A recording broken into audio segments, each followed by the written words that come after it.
Welcome to the Coaches Preview Show. I'm your host, Darrin Joins, Williamson County Schools Athletic Director. I want to welcome our special guest to today's show. We're talking Nolensville Centennial basketball, the WCTV Game of the Week. We're going to start out with our girls coaches. We've got Bruce Hamilton of Centennial High School, Chris Ladd of Nolensville. Gentlemen, appreciate you guys being here today. Good to be here. Nolensville comes into tonight's game 16-6 overall, 6-0 in district play. It's a non-district game tonight, obviously a WCS game, but a non-district game.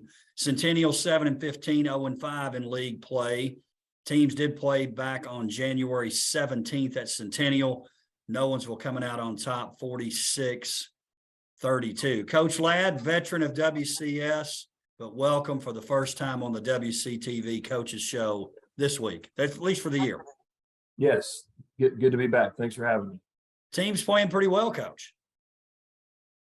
We are. I think it's taken us just a little while to kind of figure out kind of who we are and how we need to play, and that goes for the coach as well. We, when you have a 6'6" post player, that's kind of a unique situation. I've had a lot of good post players in the past, but to have one that tall kind of changes the way you do things sometimes. So we've kind of had to adjust to her strengths, and I think we're sort of figuring out how to play with her and get maximum production out of her.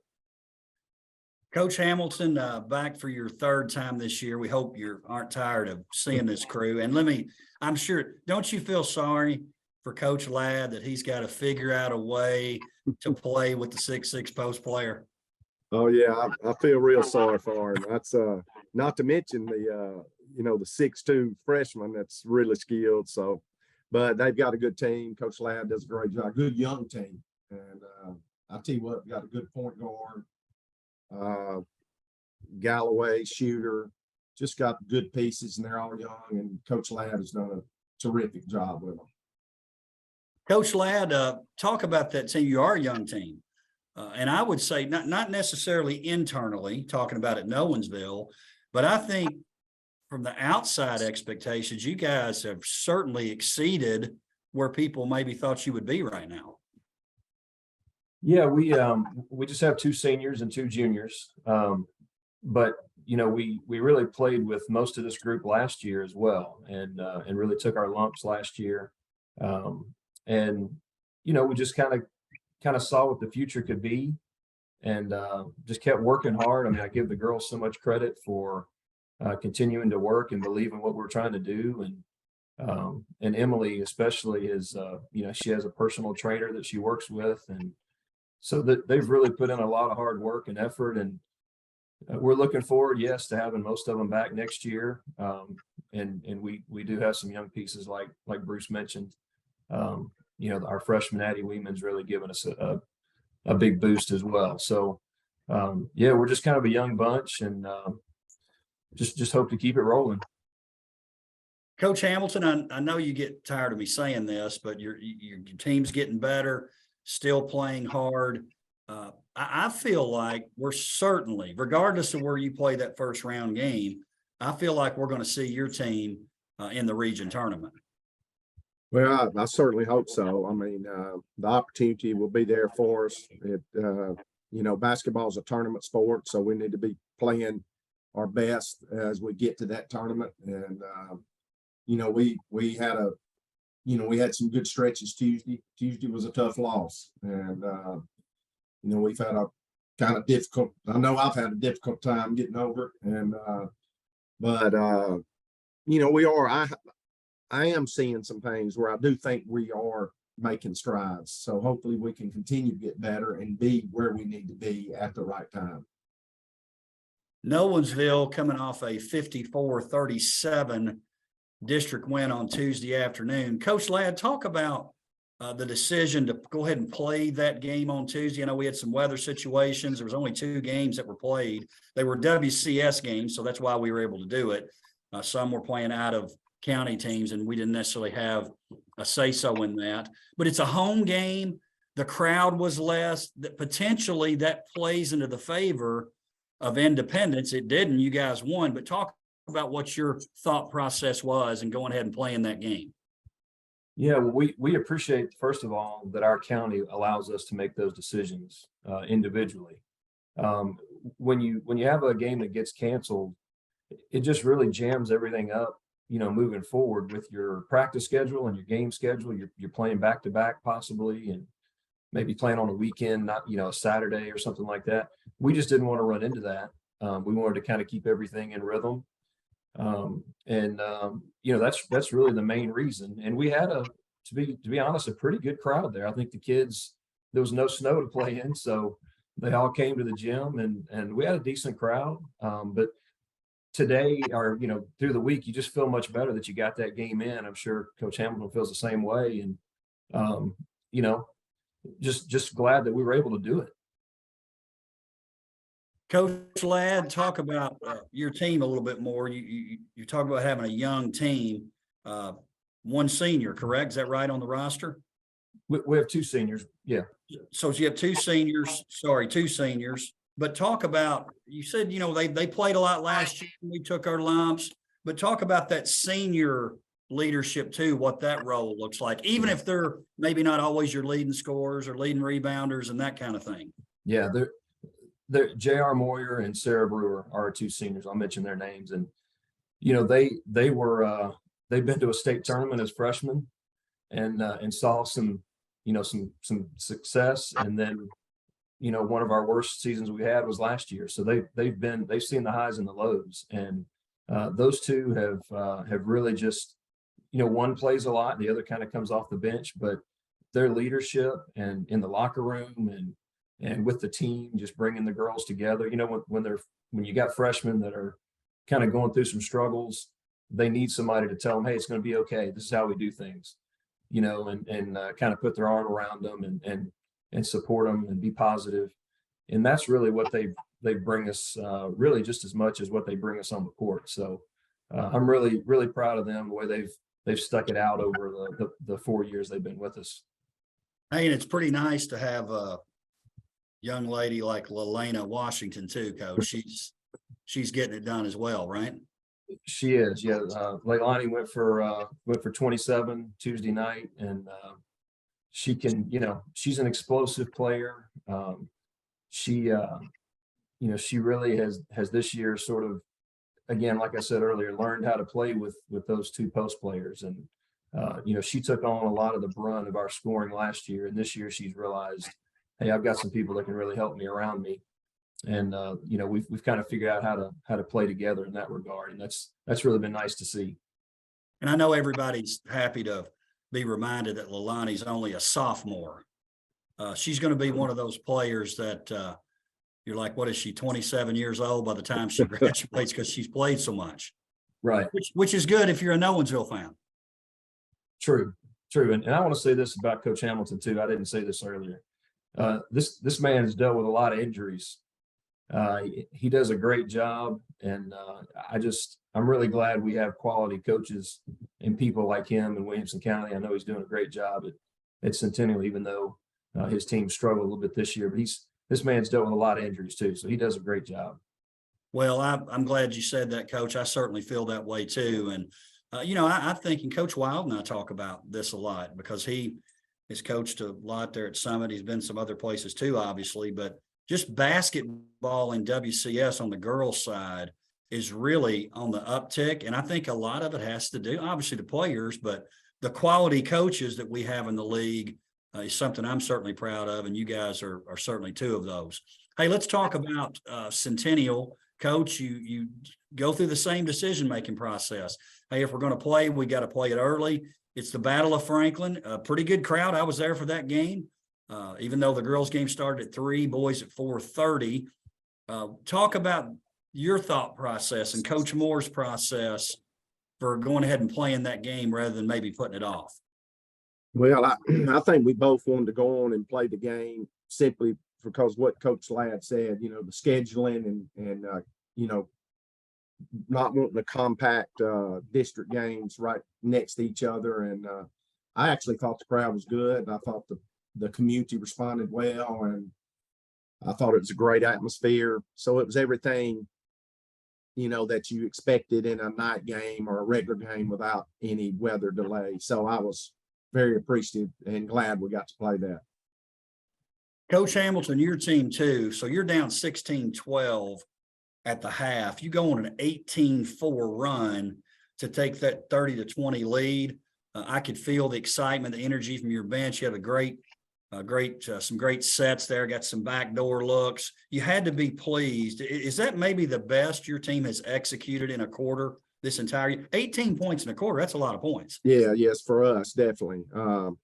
Possibly, I guess I hadn't thought about that, but I did think we had a very good stretch run there. And, when it's just like anytime you get everybody playing well at the same time, and we scored a couple of tough baskets, and, it was a good run. We just weren't able to withstand and hold up through the whole 4 quarters.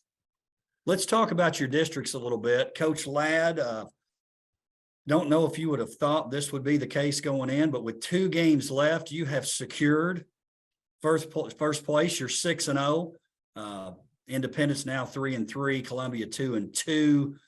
Summit 0-5, or excuse me, Ravenwood 0-5, Summit 2-3. And I know there's a lot to play, but I feel like, and maybe you feel like too, you're going to end up getting the winner of Columbia Central Ravenwood. I personally think Ravenwood is a team that's really, really dangerous. They've got a lot of young ladies who've played a lot. I know they've only won 3 games, but I know for me, I'd be excited about seeing a Nolensville Ravenwood semifinal game. Yeah, we take it, I guess. You're right. Every team in our county is dangerous. I know we're 6-0, but we've had our struggles. We can lose to anybody on any night. But you're right. We've secured first, and our goal was just finish top 3. And when we started, because we get the bye into the semifinal, and we did that, and then it started to become okay. Well, let's go get first place, and we knew if we won Tuesday, that would pretty much lock it up mathematically. So that's when you guys you're all coaches, and when you're preaching that, hey, we got to go hunt somebody, and then all of a sudden you become the hunted, that becomes a different thing. So now we're kind of dealing with, okay, now we're in first place, and there's a little different pressure there. So we're dealing with that too. So I know I'm crying you a river here, Coach, but it's that's kind of what we're going through. Yeah, I can feel, through the screen here that Coach Hamilton's got a lot of sympathy for you. Coach, your team, you're headed for that 4-5 game with Overton. Here's my question to you. I know you want to win that game and at least getting that coin flip, if it goes the way it should. I mean, a lot of things can still happen. But how do you approach that Overton game here in 2 games when you're probably going to play them again? Do you hold back a little bit? Hey, your team's not in a position to do that. We got to try to win every game we can. Tell me what your thoughts will be when you enter that Overton game. Well, really, that's the first time I've thought about it. I think for us, we got to continue to get better and work on ourselves, because I think if we'll do what we need to do, we're going to win. We'll have a chance to win that play-in game, regardless of what happens in our next regular season game with them. But that's an interesting question. And, you don't know how much you want to show them, because usually I think sometimes when you got teams that are close, the team that may have lost the last game can make some adjustments off what they did. And I felt like we actually did that Tuesday with Franklin. But, I think we got to go in that Overton game with everything we've got just to try to get better and just for ourselves. Well, I appreciate you guys. That's twice you've said it's the first time I've thought about that. So I know for real now that I'm just an armchair quarterback kind of guy. My coaching days are behind me. People don't even remember I coached the team. So I appreciate you guys pointing that out. Coach Ladd, last question here. What are you looking to accomplish in these? I mean, obviously trying to win, so don't give me that. Non-district game, heading towards the postseason. What are some focuses for your team? Believe it or not, and it's the cliche answer, it's just continue to get better. I know that Coach Hamilton's going to have a great plan. His girls are going to play hard, and we just take it one game at a time. And I totally agree with what he just said. We're trying to get better every game. I don't think you I think we can get too cute as coaches sometimes and think, oh, I'm going to save this for later or do this later. And really, you just need to go out there and do what you need to do to win the game. And we're just going to try to do that Friday night against Centennial. Coach, Hamilton, pretty competitive game last time you guys played. What do you have to do to make it another competitive game and maybe get over the top for this game tonight? Well, I think playing Nolensville, there's a part of the game that really has gone away since the 3-point line. That's called a mid-range game. And in girls, you don't see a lot of that. And Nolensville makes you play well in the mid-range game because you can't get a lot at the rim. You got to be able to shoot over the top of them or play a little mid-range game. So that's going to be a key tonight. And, last game, I know he did he used a lot of people. He looked at a lot of people, and sure, the game was competitive in spurts, but I know he was able to play a lot of people. He's got a nice team, and it'll be a tough task for us tonight. But I tell you what, we look forward to it. I think it's a great opportunity for us to get better and keep building on what we're doing. Well, gentlemen, I appreciate you being here. I know you're busy. Looking forward to tonight's WCTV game of the week. Centennial traveling to Nolensville High School. Thanks, gentlemen. Thank you. Thank you. We'll be right back to talk to the boys coaches from Centennial and Nolensville High School.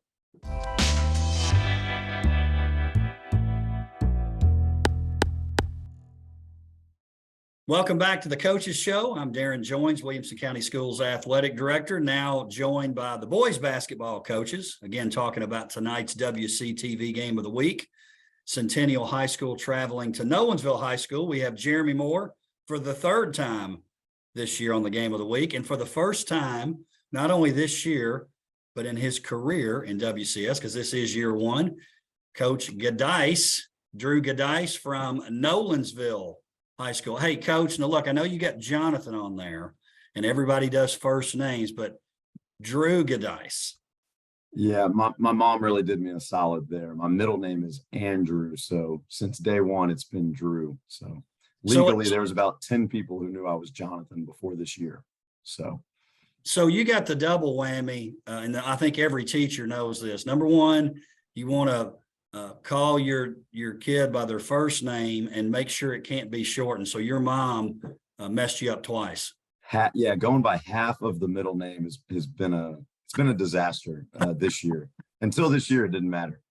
WCS making me Jonathan officially. Hey, Coach Moore, you can speak to this because you've been here a few years. That example we just gave is truly a Wilco problem. Yeah, that is definitely a Williamson County problem. Coach, I'm sorry you got to deal with that. It is what it is. I love being here. Thankful to be employed. Well, gentlemen, talking about tonight's game, Nolensville comes in 12-11, 2-4 in district play. This is a non-district game, but certainly a big game in WCS. Centennial 17-7, 4-2 in district play. You played at Centennial on January 17th. Centennial coming out on top 52-47. Coach Giudice, we're going to start with you. First of all, welcome to the show for your first time, new to the district. Tell us a little bit about your background and your experience so far this year. It's been a solid first year for us at Nolensville, really trying to lay some consistency and a foundation. Previous 5 years was head coach at a small private school down in Georgia, and then saw this opportunity and have been really appreciative of it. Our team this year is growing really fast. We've been in so many close games the last 3 or 4 weeks, and just got to learn how to win and close out those tough ones. Obviously, everybody here is so well coached and talented. We're just trying to really try to fight and get our seat at the table. Coach Moore, I was thinking about this and talking to Coach Giudice on the show here for the first time. Now, you've been back at Centennial a couple years. You were at Independence, but in this league, really, you're fast kind of catching up with Coach Whitlock, who's in year 17 at Ravenwood. But relative to the other coaches in the district, you're one of the more experienced now. Yeah. Coach Giudice has done a great job being year one, just watching his team. They came over here and played in our Thanksgiving Classic. And just to watch his team's growth from then until now speaks to, to him and his staff, along with he's got good players. I think we as coaches would all agree that we can appear a lot smarter when you got good players. But yeah, I mean, it's a great coach league, great player league. You know, I mean, I would put Williamson County atmosphere up against anybody in the state of Tennessee on any given night. Obviously, Friday nights are going to be a little bit better, but even our Tuesday night crowds are good. It's meaningful to the communities. It's meaningful for the student population at the school. So, Williamson County basketball is second to none in my eyes in the state of Tennessee. 100% agree. Hey, let's talk Nolensville. Coach Giudice, you talk about those close games. You drop a heartbreaker at home to Independence, ranked number 1 in the AP poll in Class 4A, certainly something we're proud of here in WCS.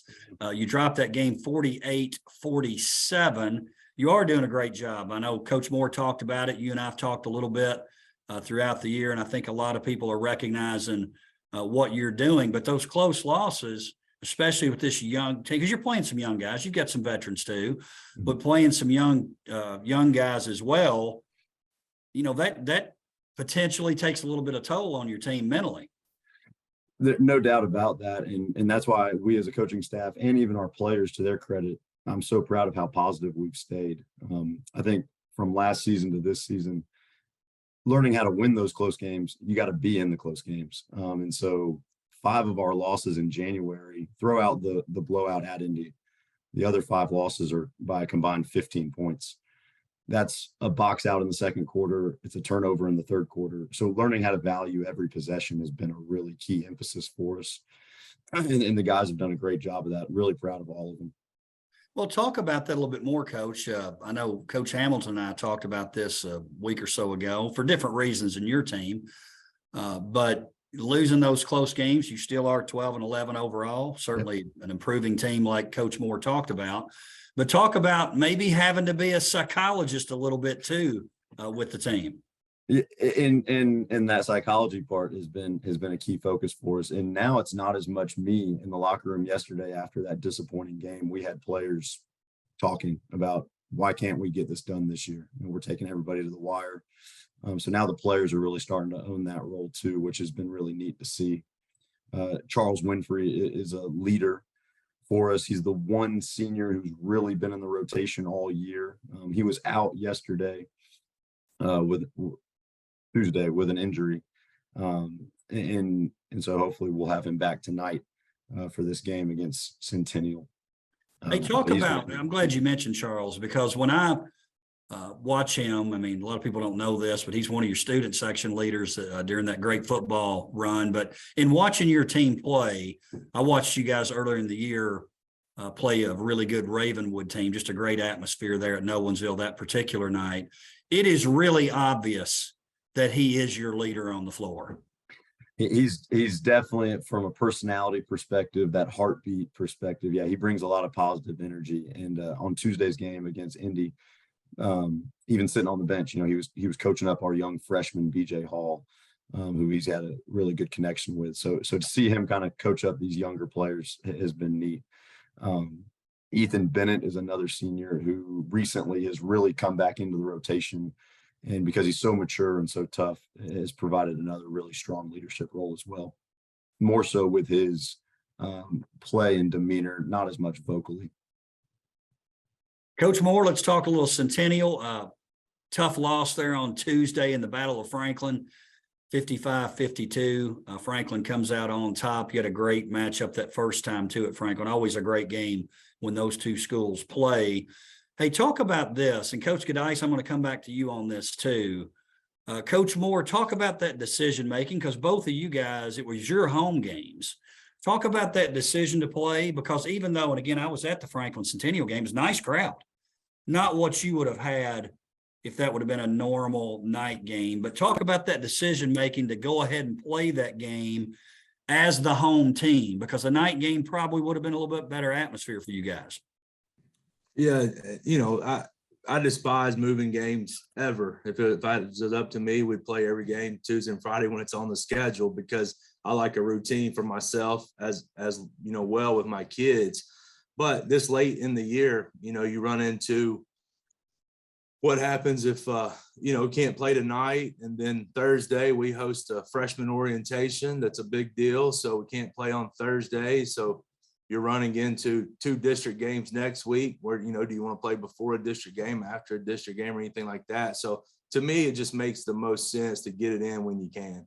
And for us yesterday, I think, it was to start a little bit earlier, get people off campus before the ice started or whatever they were calling for. Anytime I need weather, I check with Coach Boffman, those outdoor coaches, they keep that thing right where it needs to be. Basketball coach, I don't spend a lot of time worrying about it, but our kids have been put in those situations before. So they handled it well. We came in and had a walkthrough a little bit earlier in the day and got them fed. And so I don't think that played a huge part in it. It definitely hurt the environment, but it's still, I coached in a different county for 15 years and they would die for that environment we had at 4 o'clock on a Tuesday. So, I thought it was a pretty good environment and well played game by 2 good basketball teams. It really was a good environment. And Coach Ladd tells me, Coach Giudice, that yours was also a pretty darn good crowd too. But talk about that decision making. I saw you nodding. Some of the same things that Coach Moore was talking about. Hey, let's stay on as much a schedule as we can. Let's play this game on Tuesday and roll with it. Exactly. From a practice flow perspective, we had already practiced for Indy twice. I was not going to get much out of those boys on Tuesday afternoon if I made them come up and practice for 90 minutes and then try to play the game on Wednesday. So, and then we got to practice Wednesday and Thursday for Centennial, which really worked out well. Coach Moore might agree. As the boys coach, always playing that last game of the night. You tell me we can play at 4:30 in the afternoon and I'm home eating dinner at 7:30. Sign me up, man. I'll play every game at 4:30 in the afternoon. If we could. So we get some really late nights staying up watching film till 1 a.m. So I was lucky to play at 4:30 that day. Coach Moore, your team, I've watched you guys play a couple times this year.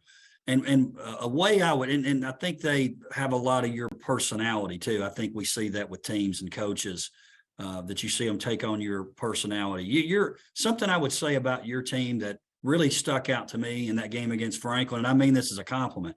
Very businesslike in the approach. Everybody's taking care of their own job. They have very much the same demeanor that you have. And because of that, not that that wasn't a disappointing loss, I think your team will just bounce back and say, next game. I think so. That's kind of our focus. We call it being a pro. At whatever level you're at, you want to be a pro. Even when the student section is calling you names and the other team, that doesn't affect us. We control our own attitude and we control how we act on the court and things like that. And, I tell them all the time, the best get is when you don't talk and then you beat them on the scoreboard, because then it's kind of like, well, God, what do I go to now? I can't get in his head and we can't beat them on the scoreboard. So I might as well just move on to somebody else. So, that's kind of our focus. And I don't know if it's anything I've done or if it's just I've got a bunch of really high character kids who police themselves. When we win a game, we try not to over celebrate out there, and that that's what we're supposed to do. And same thing when we lose a game, we come in and we talk about it, and we're going to show them some video of the last 5 minutes when we didn't score a basket. we were 52 with 5:12 on the clock left in the fourth, and the game ended 55-52. So there's some definitely learning experiences from that, but we're not going to harp on it, and we're just going to learn from it, move forward, and try to correct it. And the thing about playing in our league, in our region, every game is going to come down to 1 or 2 possessions for the most part. So, it comes down to you correct something and then something else is going to break the next night. And that's kind of what we do, is just put Band-Aids on things. And, our philosophy is try to be good at what happens a lot. And we miss a lot of shots. So we're going to try to be really good at rebounding, and things like that, but Nolensville is going to be a great test for us on Friday because, they're physical, they're big, and they have a rebound mindset. A lot of teams aren't doing that anymore. More they want to play out there where the air is a little bit thinner and don't want to get in there and bang around. But our first game, I mean, Nolensville, they're physical, just as physical, if not more physical than us. So should be a fantastic test tonight. And getting to play out of league is good. You know, you get to work on some different things and some depth guys maybe get in the game that when every game in the district is so meaningful, it's hard to find time to do that. So, you know, I love getting out of the district, but staying in the region, playing a good team. I think my guys will be excited tonight. Coach, let's or both coaches, let's talk a little bit about your district. We'll start with Coach Giudice, Independent 6-0. They've wrapped up first place in that particular district, District 12 4A. You guys both compete in Region 6 4A. Your two districts come together in the tournament. We have Nolensville sitting at 2-4, Ravenwood 3-2. Ravenwood 2 wins over Nolensville, so it gives them sort of the leg up there. And then you're down there with Columbia Central and Summit 1-3, 1-4. You're 2-4. Those teams you still have to play. So a lot is still to be determined. You mathematically could still finish 5th. You could still finish 4th. Obviously, 3rd and 2nd is in play. For your team, it would have to obviously be a great thing if you could go into that postseason knowing that you've already advanced to the region tournament. Yes. And so immediately after the Ravenwood game, which was another 1-point loss in overtime after we had led the entire time, we put our focus there. And we said, Indy's a great team. Let's go take a swing at them on Tuesday. But they have separated themselves. They are the 1 seed. Everybody 2 through 5, it's a cluster. And so we immediately put the pressure on ourselves of that game next week at Columbia and Friday night at home against Summit.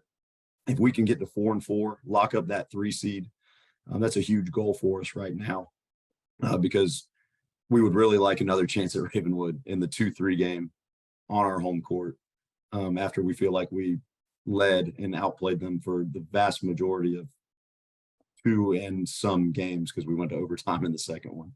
So next week, a lot of pressure on those 2 games. Tonight against Centennial, like Coach Moore was saying, nice to relieve a little bit of that pressure and kind of work on some things you want to see to improve going into those last 2 district games. Well, and on your side, Coach Moore, you've got Hillsborough at 5-0. You guys 4-2, Franklin 3-3, Brentwood and Overton 1-4 and 0-4. So you're going to be in that 2-3 game. Looks like you'll end up playing Franklin. And man, wouldn't that be exciting if you're talking about Ravenwood, Nolensville in the first round on their side, and then Franklin Centennial. As a fan of the game, I would love to see both of those games. And then obviously our teams would be advancing as well. So that would be a sort of a bonus. Yeah. I mean, if everything kind of follows suit, it's the way it looks like it's shaping up. And, you know, I think the district tournament's got a chance to be one of the best I've ever experienced because there is so much balance, you know, but both leagues, you know, 1 through 5, I think anybody can kind of come in and compete. And if things go your way, you know, you got to be on your toes. And that's what, you know, we were talking about after our game on Tuesday with Franklin is I think when you've had a month like we've had, where we've had a lot of success, you know, you can't become complacent. You kind of got to stay hungry and do what has gotten you to that point. You can't forget about that thing. And, you know, with us, it's kind of about some toughness and defense and rebounding and things like that, where, you know, I thought we had some stretches where we went away from that. And, you know, at any time anybody can beat anybody. So I think that'll make for a really exciting district tournament. I wish ours was a little bit closer to home instead of having to go to Green Hill and fight that traffic, but you know. Another Wilco problem, Coach Moore. I don't think we'll have that problem next year though, right? Yeah, and I'm pretty excited about that too. Coach Giudice, let's finish up with this. We'll start with you. What do you do tonight to maybe turn around that 52-47 loss that you had at Centennial earlier? It's about 2.5 weeks ago, we went to their place. They jumped out. I think they were up 12 at halftime, Jeremy, something like that. And it was a lot be of them getting 50-50 balls, a lot of them getting O boards, leading to second chance points. Hopefully we can clean some of that up, finish the possession on the first shot. Would be a great for us. We came back from 12 down.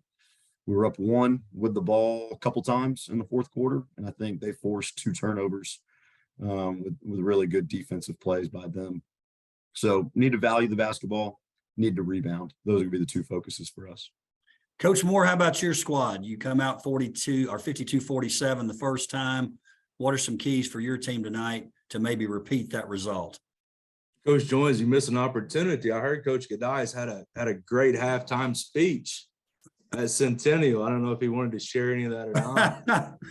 Whatever he said, it sure worked. Was it leaking through the walls, Coach Moore?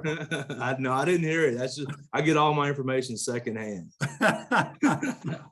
But no, I would love to tell you that we're gonna play a lot of zone and we're gonna press, shoot a lot of threes, tonight. That's kind of gonna be our MO. See if we can get that into the game a little bit. So for our viewers that are going to check the game out, that's a no, and a no. No, we're gonna try to get our strengths in. That's half court man, and we're gonna throw the ball inside a little bit. If we got some shooters open, we'll kick it out and just hopefully go compete. Being out of the league, it's a great opportunity for our guys just to go out there and compete and get a chance after a tough loss to get back on the court. We're excited to do that tonight. Well, gentlemen, we're looking forward to it. I appreciate you taking time out of your busy schedule to talk about tonight's game. Thanks, Coach Jones. Appreciate it. Thanks for doing this. Really cool. Thank you for joining us for the Coaches Show. We'll see you next time.